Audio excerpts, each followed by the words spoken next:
It's mid-July and it's hot. To me, that means it's time to start my fall garden. And if I'm going to be adding a new fall garden, I decided why not go ahead and add a new raised bed to it. And what I'm installing today is a 15-inch deep Birdie's raised bed from Epic Gardening. Now, whenever I'm installing a new raised bed, I always like to put down a layer of cardboard first.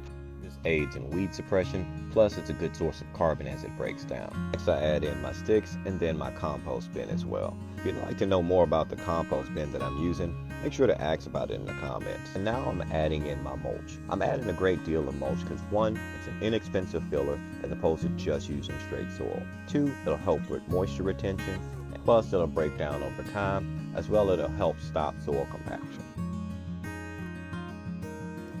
And now it's time to add my soil layer, which is a mixture of Texas native soil, compost, earthworm castings, and perlites.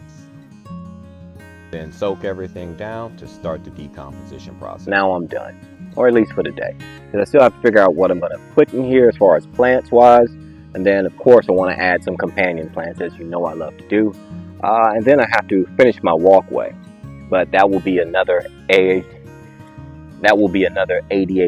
fueled day to get that done. But as far as plants go, maybe one of my helpful members of my gardening community can drop me a line in the comments and give me some suggestions of what you think I should add. And one more quick thing before I let you go. Truth be told, if this raised bed was around when I first started gardening, I think it would have ended up saving me a lot of time, effort, and money. So, thanks again, Epic. This truly is, I know this is going to sound cheesy, but an epic gardening bed. Alright guys, well, it's time for me to go get cleaned up. Talk to you guys later.